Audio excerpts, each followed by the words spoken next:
फिलिपियों की पत्री 3 अध्याय उसका 10 वचन हम पढ़ेंगे।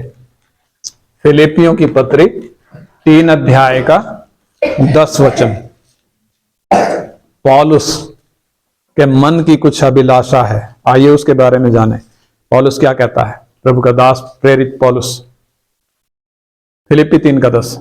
ताकि मैं उसको और उसके मृत्युंजय की सामर्थ्य को और उसके साथ दुखों में सहभागी होने के मर्म को जानूं और उसकी मृत्यु की समानता को प्राप्त करूं। हाँ, इधर जो वचन हमने पढ़ा, कई विषय हैं इधर, लेकिन उन सब विषयों में हम नहीं जा रहे।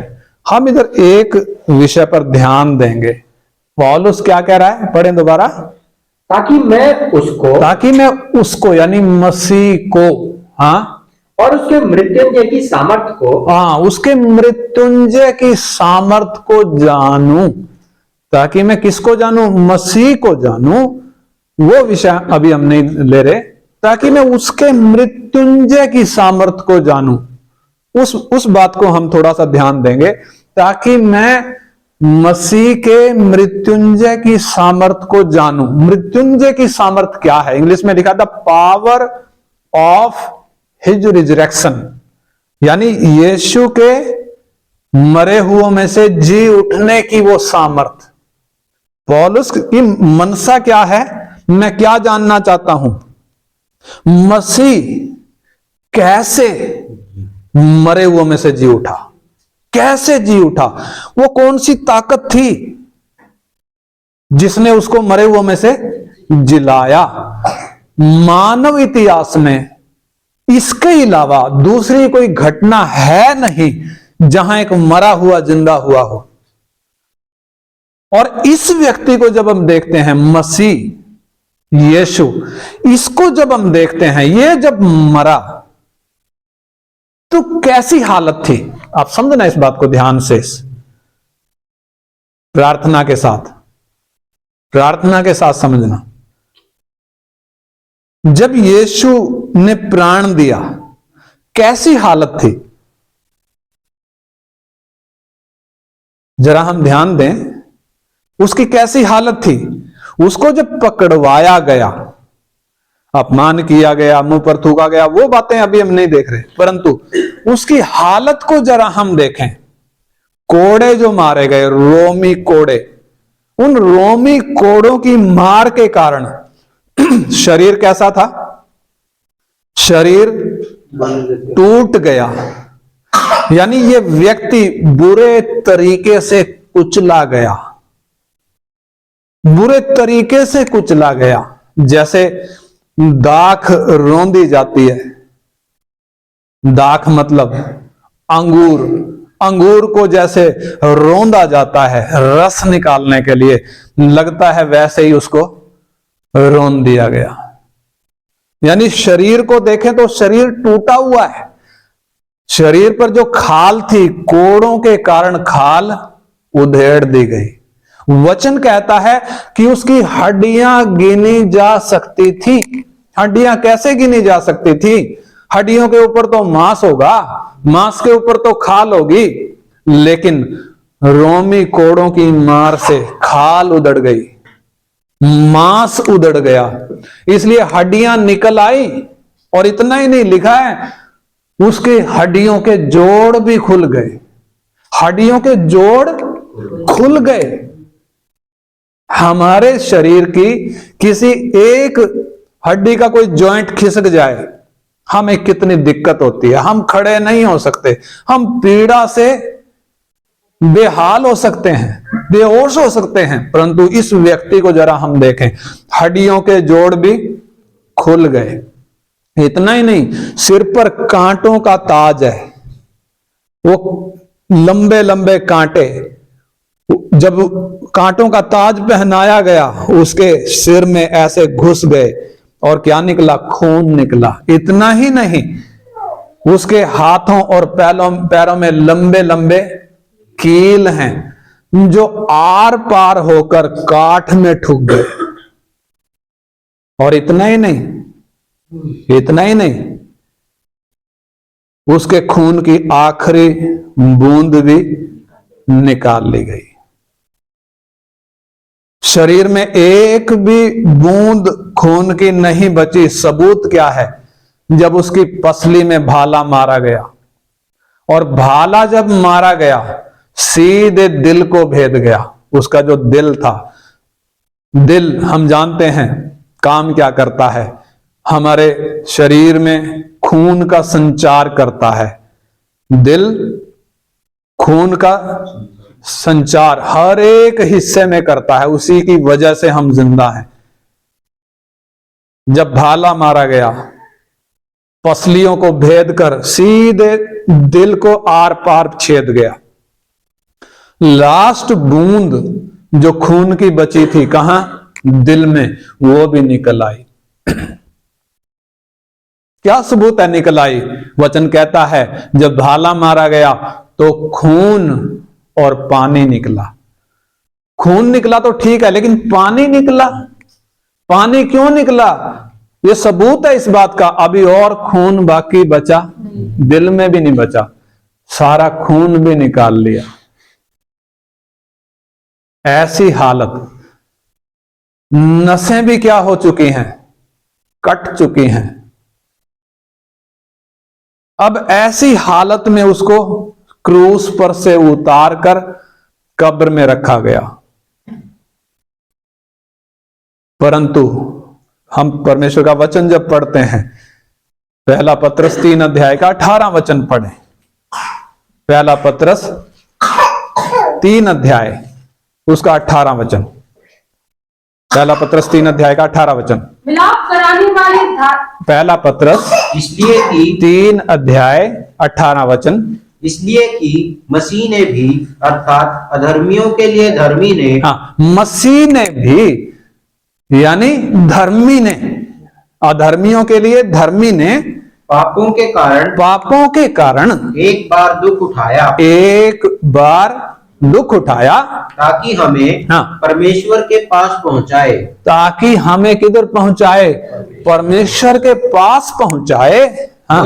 वो शरीर के भाव से तो घात किया गया। ध्यान से समझना, शरीर के भाव से तो घात किया गया, पर आत्मा के भाव से जिलाया गया। पर आत्मा के भाव से जिलाया गया। हम पिछले दिनों से वो विषय सीख रहे हैं, आत्मा का, पवित्र आत्मा का वो बपतिस्मा कितना जरूरी है। इधर प्रभु यीशु मसीह, मैंने बताया हालत क्या थी जब कब्र में रखा गया। कितने भी टांके लगाने से, कितनी भी पट्टियां बांधने से ये तो खड़ा नहीं हो सकता। ऐसी हालत हो गई, कितना भी ऑपरेशन कर लो, कितना भी पट्टियां बांध लो, कितने भी स्टिचेज लगा लो, ये तो खड़ा नहीं हो सकता। लेकिन अब जब ये तीसरे दिन जिंदा हो गया, अब जिंदा हो गया तो कैसे चल रहा है? कैसे चल रहा है? लंगड़ते लंगड़ते चल रहा है। कैसे चल रहा है? जोड़ खिसके हुए हैं, खाल, मांस, नसें, खून, सब हमने देखा क्या हाल था। लेकिन अब जब ये जिंदा हुआ, अब ये लंगड़ते लंगड़ते नहीं चल रहा। कैसे चल रहा है? अब ये बड़े आराम से चल रहा है, बड़े आराम से चल रहा है। चेले पहचान नहीं पाए, वो चेले जो 3.5 साल इस यीशु के साथ साथ चले, ये इसको पहचान नहीं पाए ये वही है क्या? थोमा तो क्या कहता है? मैं यकीन नहीं करूंगा कि वो जिंदा हो गया है जब तक उसके कीलों के वो छेद उसमें उंगली डालकर मैं ना देख लूं। जब तक उसके पसली में जो भाला मारा गया था, वो जो छेद उधर है, उस छेद में जब तक मैं हाथ ना डालूं, मैं यकीन, सच है, यकीन करना आसान नहीं है। अरे इसकी हालत क्या हो गई थी, लेकिन ये जिया कैसे, ये जिलाया कैसे गया?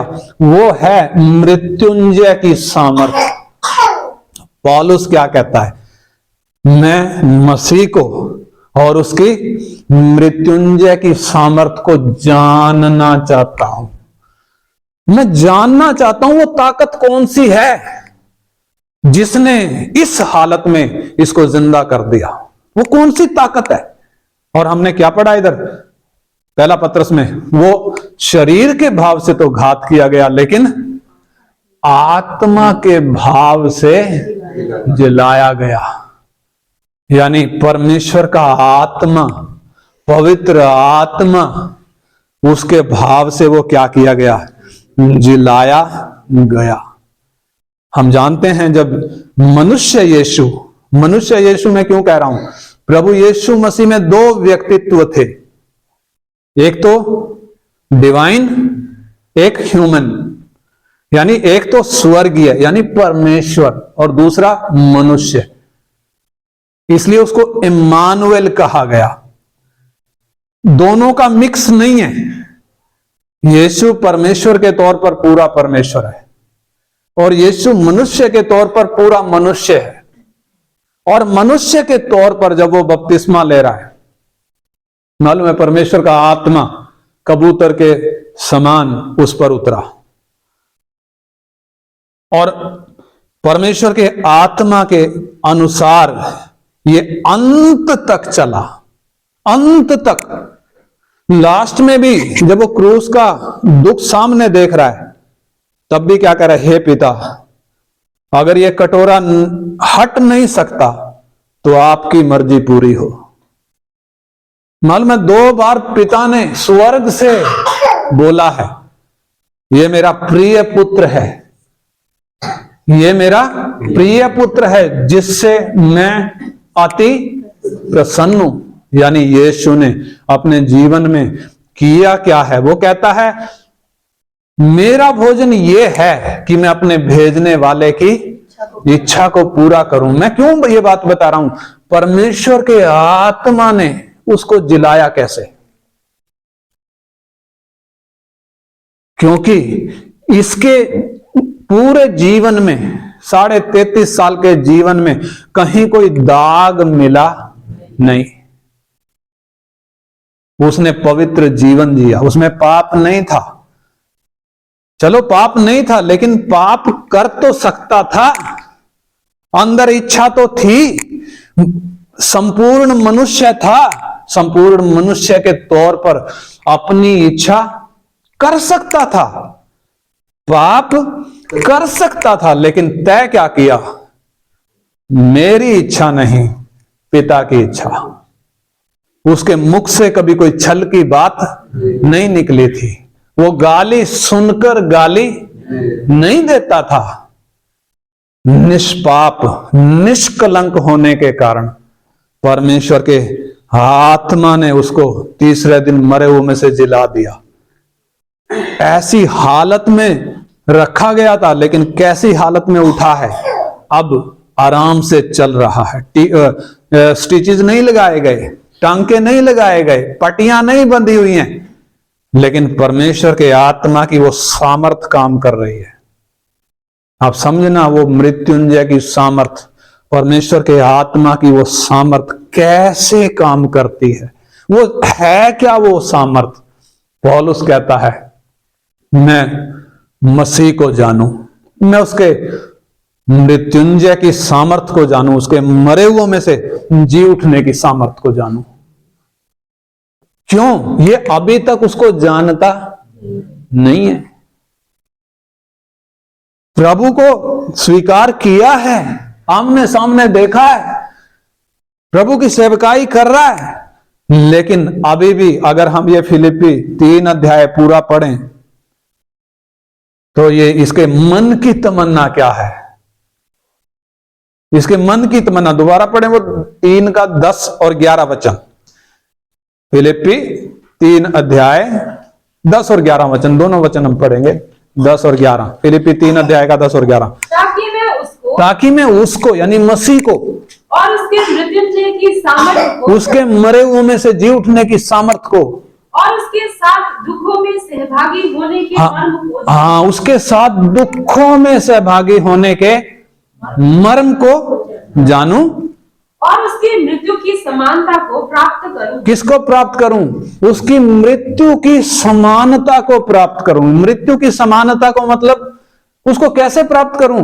जैसे वो मरा, इस तरीके से मरा कि जिलाया गया, मैं भी उस तरीके से मरूं। उसके आने में देर है तो मैं उस तरीके से मरूं कि मैं भी जिलाया जाऊं। प्रभु के आने में देर है तो हम मरेंगे, ये शरीर की दौड़ पूरी करके जाएंगे, लेकिन क्या हमें कन्फर्म है कि हम जी उठेंगे? पौलुस का जीवन हम देखें, दाग नहीं है। उसका जीवन हम देखें, 3 वचन से जब हम पढ़ते हैं, वो क्या कहता है? व्यवस्था के विषय में कहो तो मैं क्या था? निर्दोष था, निर्दोष था। लेकिन फिर भी क्या कहता है? मैं उसकी उस मृत्यु की समानता को प्राप्त करूं ताकि मैं भी वैसे ही जी उठूं जैसे वो जी उठा। इसलिए हम देखते हैं पौलुस ने अपने जीवन में आने वाले दुखों को कैसे सहन किया। कहता, कौन हमें मसीह के प्रेम से अलग करेगा? कौन करेगा? हालेलुया। क्यों? क्योंकि इसने उस बात को समझा है। इसलिए लास्ट में क्या कहता है? लास्ट में कहता है, मैंने अपनी दौड़ पूरी करी है, मैंने अपने विश्वास की रखवाली करी है और मैंने अच्छी कुश्ती लड़ी है। मुंह खोलकर, अच्छी कुश्ती लड़ी है। तो ये क्या कहता है? मैं उसकी मृत्यु की समानता को भी प्राप्त करूं। और आगे क्या लिखा है? कि मैं किसी भी रीति से मरे हुओं में से जी उठने के पद तक पहुंचूं। हाँ, मरे हुओं में से जी उठने के पद तक। मरती दुनिया है, लेकिन क्या किसी को आशा है कि जी उठेंगे? किसी को कोई आशा नहीं है कि जी उठेंगे। परंतु ये पौलुस क्या कह रहा है? ताकि मैं किसी भी रीति से क्या हो जाऊं?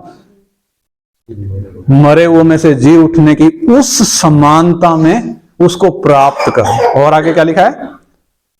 ये मतलब नहीं कि मैं पा चुका हूँ, हाँ, या सिद्ध हो चुका हूँ, हाँ, पर उस पदार्थ को पकड़ने के लिए यानी मैं, मेरे मन की इच्छा ये है, मेरे मन की तमन्ना ये है, उसके लिए चाहे मुझे कुछ भी करना। उसका 8 वचन पढ़ें, 3 से 8 तक पढ़ेंगे तो हमें सही समझ में आएगा, लेकिन अभी समय कम होने के कारण 8 वचन पढ़ दें। वरन मैं अपने प्रभु मसीह यीशु की पहचान की उत्तमता के कारण, हाँ, उस बात को समझने के लिए, उसके कारण सब बातों को हानि समझता हूँ। हाँ, सब बातों को क्या समझता हूँ? हानि समझता हूँ। जिसके कारण मैंने सब वस्तुओं की हानि उठाई। हाँ, जिसके कारण, किसके कारण? उस चीज को प्राप्त करने के लिए, मसीह की उस उत्तमता की पहचान में आने के लिए, उसके मरे हुए में से जी उठने की उस समानता में आने के लिए, उसकी उस मृत्यु की उस समानता में पहुंचने के लिए मैंने सब बातों की हानि उठाई और उन्हें कूड़ा समझता। यानी अपनी लाभ की वस्तुएं पौलुस ने क्या की? कूड़ा समझी। यानी मैं और आप अगर पौलुस की जैसी सोच रखनी पड़ेगी। हमारी बुलाहट वो है। लिखा है, हम जितनों ने मसीह यीशु का बपतिस्मा लिया है। पढ़े रोमी 6 अध्याय, उसका 4 वचन पढ़ेंगे, समझेंगे उस बात को। रोमी 6 अध्याय का 4 वचन। अतः उस मृत्यु का बपतिस्मा पाने से हाँ, हम उसके साथ गाड़े गए, ताकि जैसे मसीह पिता की महिमा के द्वारा मरे हुए में से जिलाया गया।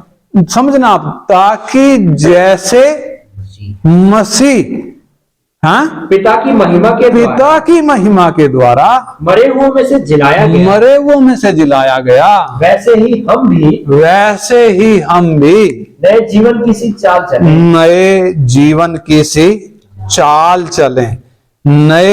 की सी चाल चलें। यानी उसका और आगे पढ़े तो, क्योंकि यदि हम उसकी मृत्यु की समानता में हाँ, उसके साथ जुट गए। हाँ, समझना इस बात को, उसकी मृत्यु की समानता में उसके साथ जुट गए। वो क्या चीज है? उसकी मृत्यु की समानता, उसकी मृत्यु की समानता। मरता तो हर कोई है, परंतु यीशु की मृत्यु, पौलुस कहता है मैं उसकी मृत्यु की समानता में किसी भी हालत में पहुंचना चाहता हूं, उस पद को प्राप्त करना चाहता हूं, उस हालत को प्राप्त करना चाहता हूं। कौन सी? उसकी मृत्यु की समानता, ताकि मैं उसके वो जी उठने की समानता को भी प्राप्त करूं। यानी उसके जी उठने की समानता को कौन प्राप्त करेगा? जो उसकी मृत्यु की समानता में पहुंचा है। इधर दोबारा पढ़े 5 वचन। क्योंकि यदि हाँ। हम उसकी मृत्यु की समानता में हाँ। उसके साथ जुट गए हैं, हाँ, उसकी मृत्यु की समानता में उसके साथ जुट गए हैं, तो निश्चय पक्का है उसके जी उठने की समानता में भी जुट जाएंगे। यानी वो मृत्युंजय की सामर्थ को प्राप्त करेंगे, जिसको पौलुस कहता है मैं उसके मरे हुए में से जी उठने की उस सामर्थ को जानना चाहता हूं, मैं उसको प्राप्त करना चाहता हूं। लेकिन उसको प्राप्त करने से पहले क्या है सामने? उसकी मृत्यु की समानता को प्राप्त करना। उसकी मृत्यु की समानता यानी यीशु की मृत्यु जब हुई है, कब्र में जब रखा है, स्वर्ग जब देखता है, कैसे दिखती है? बेशक ये हालत है, लेकिन इसमें दाग नहीं है। ये अपने लिए नहीं जिया, ये अपने लिए नहीं जिया, पिता की इच्छा के लिए इसने अपने आप को अर्पण किया है। ये दूसरों के लिए जिया है, ये दूसरों के लिए मरा है। इसलिए जब स्वर्ग ने जांच करी, जांच करने के बाद जब कोई कमी पाई नहीं गई, जब कोई दाग पाया नहीं गया, तब है परमेश्वर के आत्मा ने क्या किया है? उसको जिंदा किया है। पौलुस कहता है मैं किसी भी हालत में उस परिस्थिति में आना चाहता हूं जैसे वो मरा, जिस हालत में उसकी मृत्यु हुई, मैं भी उसकी मृत्यु की उस समानता में उस पद को प्राप्त करना चाहता हूं। फिलिप्पी 3:10 में हमने वो बात पढ़ी। तो कई सारे विषय हैं, लेकिन कब एक व्यक्ति उसके मृत्युंजय की सामर्थ्य को जानेगा? यीशु मरे हुए से जी उठने के बाद लंगड़ाते लंगड़ाते नहीं चल रहा है। उसको किसी वैद्य की आवश्यकता, किसी डॉक्टर के पास जाने की आवश्यकता नहीं है। परमेश्वर के आत्मा में वो ताकत है, परमेश्वर के आत्मा में वो सामर्थ्य है। ये कैसे चल रहा है? बिना लंगड़ाते चल रहा है, आराम से चल रहा है। चेले बेशक पहचान नहीं पाए, इसने अपने आप को चेलों के सामने प्रकट किया। थोमा को कहता है ला अपनी उंगली ला, इन किधर डाल? कीलों के इस छेद में डाल। अपना हाथ ला और किधर डाल? ये पांजर में डाल जहां भाला मारा गया था, और यकीन कर। कहता है तू तो देख कर यकीन कर रहा है, धन्य वो हैं जो बिना देखे यकीन करते हैं, धन्य वो हैं। पौलुस क्या कह रहा? मैं उस हालत में मरना चाहता हूं ताकि मैं उसके साथ जिलाया जाऊं। इधर हमने पढ़ा यदि हम उसकी मृत्यु की समानता में जुट गए हैं तो निश्चय उसके उठने की समानता में भी जुट जाएंगे। निश्चय उसके जी उठने की समानता में भी क्या हो जाएंगे? जुट जाएंगे। यानी निश्चय हम जी उठेंगे, लेकिन कब? जब हम उसकी मृत्यु की समानता में। शर्त है ये, अगर मैंने और आपने, मुझ में और आप में वो सामर्थ काम करनी है, तो ये शर्त, कौन सी शर्त? उसकी मृत्यु की समान। इसलिए हमने बपतिस्मा लिया है। बपतिस्मा क्यों लिया? मैं तो मर गया, मैं तो मर गया, अब मैं मरे हुए को क्या कर रहा हूं? बपतिस्मा के द्वारा दफनाया जा रहा है। मरे हुए को पानी में क्या किया गया? दफनाया गया। और पानी में से जो निकला है ये वो पुराना नहीं है, ये नया है। ये नया, ये अपनी मर्जी से नहीं चलेगा, ये अपने लिए नहीं जिएगा, ये उसके लिए जिएगा जो इसके लिए मरा और फिर जी उठा। 2 कुरिन्थी 5:15। यानी जब हम अपने लिए नहीं जीते बपतिस्मा लेने के बाद, इसलिए बपतिस्मा लेने से पहले 10 बार क्या कर लें, सोच लें, 10 बार सोच लें, क्योंकि आप क्या नहीं कर सकते, अपने लिए नहीं जी सकते। किसके लिए? वो जो मेरे लिए मरा, मैं उसके लिए जीऊंगा। अगर वो सोच है तो ही है बपतिस्मा, नहीं है तो नहीं है। बपतिस्मा क्या है? मैं यीशु मसीह की मृत्यु की समानता में जुट रहा हूं। उसकी मृत्यु की समानता में, यानी जब मैं मरूंगा, कोई दाग मुझ में पाया, मैं वो इंश्योर करूंगा मुझ में क्या ना पाया जाए, कोई दाग पाया ना जाए। हम दागदार थे जब यीशु के पास आए, जब हमने मान लिया, जब हमने स्वीकार कर लिया, हां प्रभु मैं पापी हूं, मुझे छुड़ाए जाने की जरूरत है। आप ही छुड़ा सकते हैं, क्योंकि आपने क्रूस पर प्राण देकर, अपना खून देकर मेरे लिए कीमत चुकाई है। और जब एक व्यक्ति इस बात को अंगीकार करता है, अपने पापों से मन फिराता है, यीशु को जब स्वीकार करता है, मालूम है वो सारे दाग, वो सारे पाप जो कुकर्म किए थे, जो परमेश्वर के विरोध में, मनुष्यों के विरोध में जो पाप किए थे। हम जो पाप करते हैं किसके विरोध में? परमेश्वर के विरोध में करते हैं। लेकिन जब मान लिया, परमेश्वर ने वो सारे दाग मिटा दिए। परंतु वो तो मिट गए, लेकिन अब आगे का जो जीवन है, ये जीवन मेरा कैसा होना है? दाग रहित होना है। इसमें कोई दाग आने ना पाए। कैसे आता है दाग? जब हम लापरवाही से चलते हैं, जब हम ध्यान से चलते नहीं हैं, अपनी जुबान के द्वारा, अपने व्यवहार के द्वारा, अपने कार्यों के द्वारा, अपने जीवन के द्वारा, जब हम परमेश्वर की व्यवस्था को तोड़ते हैं, जब हम परमेश्वर के आत्मा को जो हमारे अंदर आया है उसको जब हम दुखी करते हैं। इसलिए साफ लिखा है, शर्त है ये भी, इफिसी 4:30 में लिखा है, परमेश्वर के आत्मा को शोकित ना करो, जिसके द्वारा तुम पर क्या की गई है? सील लगाई गई है। उसको शोकित, अगर मैं पवित्र आत्मा को शोकित ना करूं, नंबर 1। नंबर 2, अगर मैं अपने लिए ना जीऊं बल्कि उसके लिए जीऊं जो मेरे लिए मरा और फिर जी उठा, अगर मैं उसकी मृत्यु की समानता को प्राप्त करूं, और अगर मैं उन सब बातों को हानि समझूं। पौलुस ने समझा ना, क्या कहता है? मैं अपने लाभ की वस्तुओं को हानि समझता हूं, उनको कूड़ा समझता हूं, मैंने उनका नुकसान उठाया ताकि मैं मसीह को प्राप्त करूं, ताकि उसके मरे हुए में से जी उठने की उस सामर्थ्य को प्राप्त करूं, ताकि मैं उसको जान सकूं, ताकि मैं उसकी मृत्यु की समानता को प्राप्त करूं। यानी मैंने और आपने भी क्या करना पड़ेगा? अपनी लाभ की वस्तुओं को, लाभ की वस्तुएं कौन सी? शारीरिक वस्तुएं, सांसारिक वस्तुएं पौलुस ने हानि समझा। जो शारीरिक वस्तुएं थी, वो कहता है, मैं मालूम है मैं कौन हूं, तुम शरीर पर घमंड करते हो, मैं तुमसे ज्यादा शरीर पर घमंड कर सकता हूं। 8वें दिन खतना हुआ है, 8वें दिन जन्म से कौन?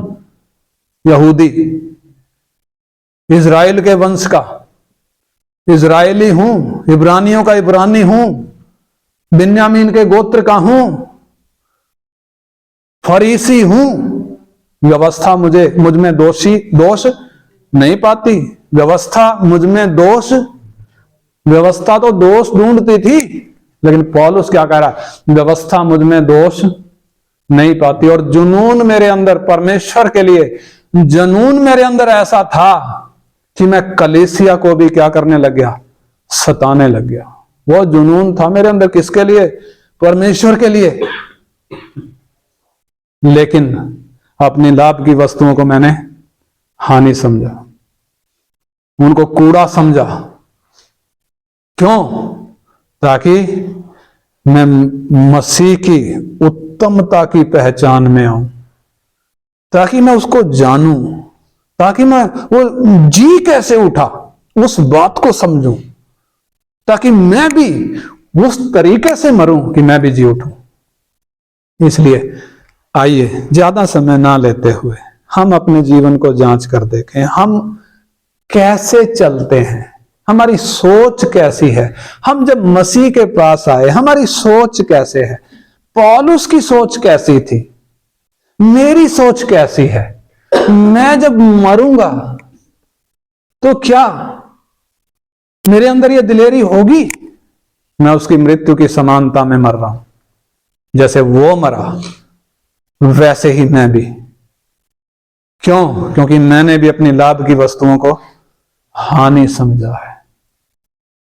मैंने भी पवित्र आत्मा को शोकित नहीं किया। मैं अपने लिए नहीं जिया, बल्कि मैं उसके लिए जिया हूं जो मेरे लिए मरा और फिर जी उठा, और मैं उसकी मृत्यु की समानता में एक हुआ हूं। और बपतिस्मा के द्वारा मैंने उसको पहना है। और मैं क्या मानता हूं?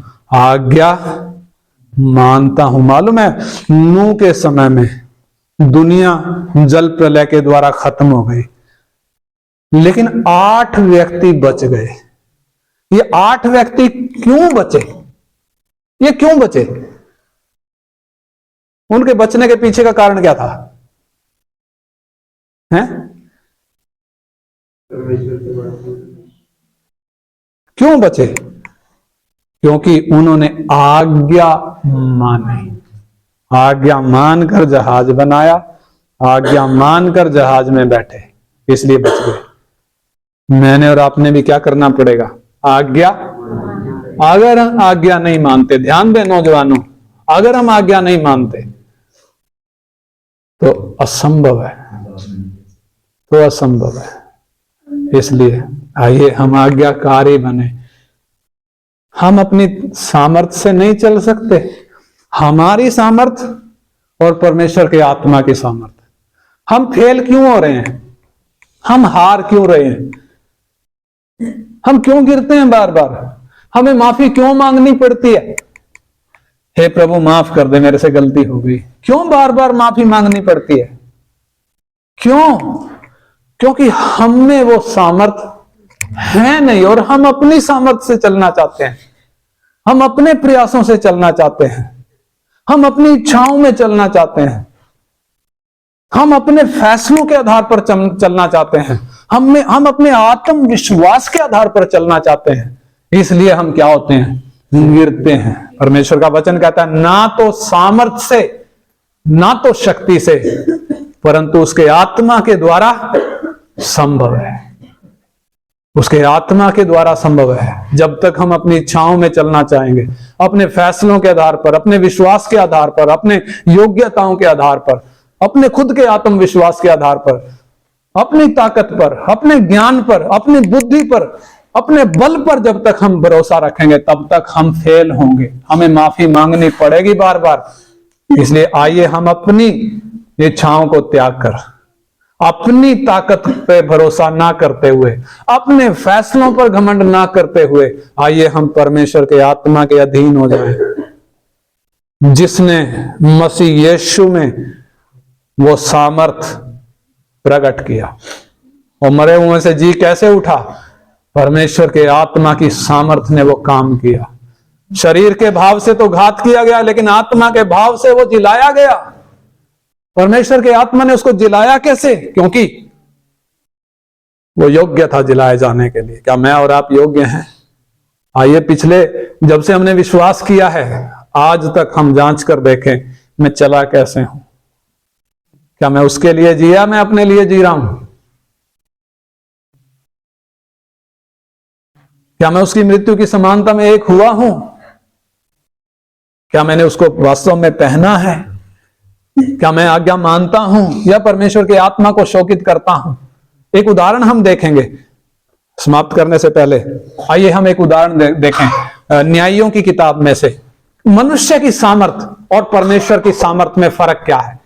पवित्र आत्मा की सामर्थ और इंसान की सामर्थ में फर्क क्या है, उस बात को समझने के लिए न्यायियों की किताब 16 अध्याय का 1 से 3 पढ़ें जल्दी से। जब शिमशोन गाजा को गया और वहां एक वेश्या को देखकर उसके पास गया, जब गाजा वासियों को उसका समाचार मिला कि शिमशोन यहाँ आया है, तब उन्होंने उसको घेर लिया। हाँ, और रात भर नगर के फाटक पर उसकी घात में लगे रहे। रात भर कहाँ लगे रहे? नगर के फाटक पर उसकी घात में लगे रहे। और ये कहकर रात भर चुपचाप रहे कि भोर होते ही हम उसको घात करेंगे। हाँ, सुबह होते ही हम उसको घात करेंगे। हाँ, परंतु शिमशोन आधी रात तक, ये आया कहाँ है शिमशोन? एक वेश्या के घर में जाकर बैठा हुआ है उस नगर में। और फिर क्या हुआ? परंतु शिमशोन आधी रात तक पड़ा रहा। आधी रात तक तो पड़ा रहा और आधी रात को उठकर उसने नगर के फाटक के दोनों पल्लों, नगर के फाटक कैसे होते थे? जो दृढ़ नगर होते थे, चारों तरफ ऊंची शहरपनाह जब होती थी, उसके फाटकों को आप जरा देखें।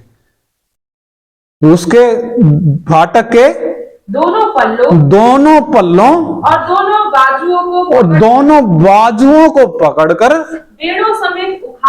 बेड़ों समेत उखाड़ लिया और अपने कंधों पर रखकर उन्हें उस पहाड़ की चोटी पर ले गया।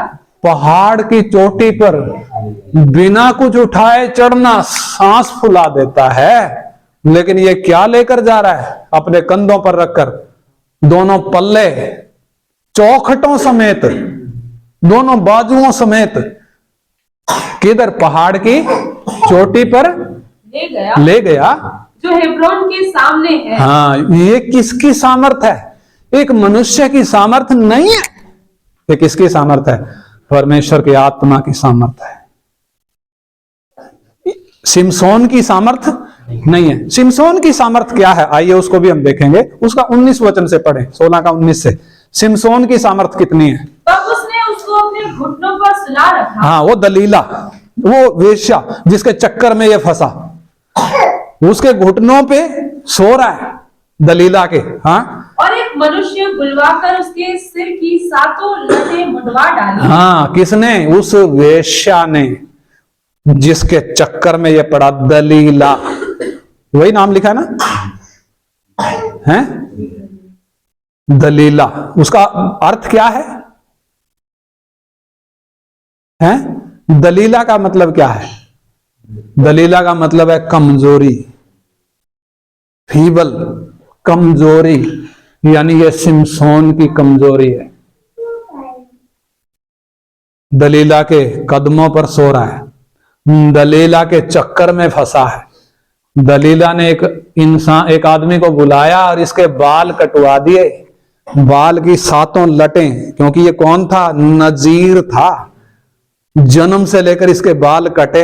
ये परमेश्वर के लिए पवित्र था, परमेश्वर के लिए अलग किया गया था, इसलिए बाल काटे नहीं गए थे।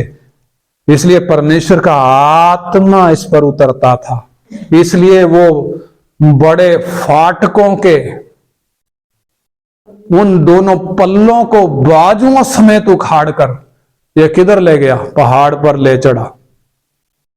परंतु अब जब ये उस वेश्या के घुटनों पर सो रहा है, उस वेश्या ने करा क्या है? इसकी लटें कटवा दी, सिर के बाल मुंडवा दिए और वो उसको दबाने लगी। और वो निर्बल हो गया। और वो क्या हो गया? निर्बल होने का मतलब परमेश्वर का आत्मा उस पर से हट गया। वो निर्बल हो गया, यानी अपनी खुद की ताकत में आ गया। और फिर क्या हुआ? तब उसने कहा, हाँ, तब उसने कहा, हे शिमशोन, दलीला कह रही है, हे शिमशोन, फलिस्ती तेरी घात में हैं। तब वो चौंक कर सोचने लगा, मैं पहले के समान बाहर जाकर झटकूंगा। हाँ, मैं पहले के समान बाहर जाकर झटकूंगा। वो तो न जानता था लेकिन उसे मालूम नहीं था कि यहोवा उसके पास से चला गया है। परमेश्वर का आत्मा उस पर से हट गया है, जिसकी ताकत के द्वारा उसने वो काम किए, बड़े बड़े काम किए जो कोई मनुष्य कर नहीं सकता। उसको मालूम नहीं है परमेश्वर का आत्मा हट चुका है। और आगे, तब फलिस्तियों ने उसको पकड़कर उसकी आंखें फोड़ डाली। समझना बात को, इसके अंदर इतनी ताकत नहीं है कि ये अपने आप को फलिस्तियों से छुड़ा सके। यह है मनुष्य की ताकत। अपनी ताकत में ये क्या हो गया, पकड़ा गया। लेकिन जब तक परमेश्वर के आत्मा की ताकत काम करती थी, इसने वो किया जो मनुष्य कर। लास्ट में जब इसकी आंखें फोड़ दी, पकड़कर गुलाम बनाकर इसको ले गए, तमाशा बन गया। बाद में बाद में फलिस्तियों ने इसको मारने के लिए क्या किया, इसको बांध रखा था। और ये प्रार्थना करता है, हे परमेश्वर, इस अंतिम समय में मुझ पर दया कर। वो ताकत जो मुझ में पहले काम करती थी, प्रभु वो ताकत अब भी मुझ में काम करे। मालूम है हुआ क्या? जिस भवन में ये था, एक झटके से उस भवन को गिराकर ये खुद भी मरा, और वहां उतने लोग जितने जीवन में इसने दुश्मन मारे नहीं थे, उससे ज्यादा दुश्मनों को मारा। कैसे मारा? अपनी ताकत में नहीं, परमेश्वर के आत्मा की। मैंने क्यों ये उदाहरण दिया? परमेश्वर के आत्मा की सामर्थ्य। यीशु कैसे जिलाया गया? आत्मा के भाव से, यानी पवित्र आत्मा की सामर्थ्य से, यानी उसके जी उठने की वो सामर्थ्य। आज तक कोई मनुष्य जी, मरने के बाद कोई जी नहीं उठा। यीशु कैसे जी उठा? क्योंकि वो दाग रहित था, उसमें कोई दाग नहीं था। वो अपने लिए नहीं जिया, परमेश्वर की इच्छा, अपने भेजने वाले की इच्छा के लिए जिया, उसी के लिए मरा, हम पापियों के लिए प्राण दिया। इसलिए आइए हम भी पौलुस की तरह मन में वो इच्छा रखें। इच्छा ही केवल नहीं, हम भी उसके समान अपने लाभ की वस्तुओं को हानि समझें। ये बेड़ियां हैं, सांसारिक चीजें, हमारी संपत्ति, हमारा नाम, ये सब बेड़ियां हैं। बेड़ियां हैं जो हमारे पैरों को जकड़ कर रखती हैं। एक आया था यीशु के पास, धनी व्यक्ति, सरदार, जवान, दौड़ते हुए आया, घुटना टेक कर यीशु से विनती कर रहा है, हे उत्तम गुरु, अनंत जीवन का अधिकारी होने के लिए मैं क्या करूं? लेकिन प्यासा लौट गया, मायूस होकर, निराश होकर, उदास होकर चला गया। क्यों? क्योंकि उसकी पैरों में उसकी बेड़ियां थी। कैसे? कौन सी बेड़ियां? उसके धन की बेड़ियां। प्रभु ने उसको बोला, अपना सब कुछ बेचकर कंगालों को दे दे और मेरे पीछे आ जा। वो उदास होकर वापस चला गया क्योंकि बहुत धनी था।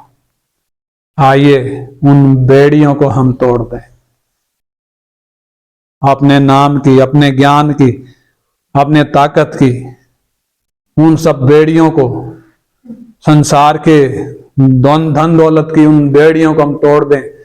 अपनी शिक्षा की उन सब बातों को हम, उन सब बेड़ियों को तोड़कर आइए हम प्रभु के अधीन हो जाएं। आइए हम मसीह के मृत्यु की समानता में एक हो जाएं। आइए हम उसके लिए जिए। हालेलुया। आइए हम परमेश्वर के आत्मा को और अधिक और शोकित ना करें, और शोकित ना करें। बहुत कर लिया, अब और नहीं। इस नए साल में हम परमेश्वर के ग्रहण योग्य जीवन जिए, हम उसकी इच्छा के लिए जिए। हालेलुया। आइए हम प्रार्थना करें ताकि किसी भी रीति से मैं भी उसके मृत्यु की समानता को प्राप्त करूं, ताकि परमेश्वर के जिस आत्मा ने यीशु को मरे हुए में से जिलाया, वही परमेश्वर का आत्मा मुझे भी मरे हुए में से जिलाए। प्रभु के आने में देर है तो यदि मैं मरूंगा तो। हालेलुया। मृत्युंजय की वो सामर्थ मुझ में भी काम करे। आइए हम भी वो प्रण करें, मैं भी यीशु की पहचान की उत्तमता को जानूं, मैं भी मसीह को जानूं। Hallelujah, hallelujah, hallelujah. आइए हम प्रार्थना करें।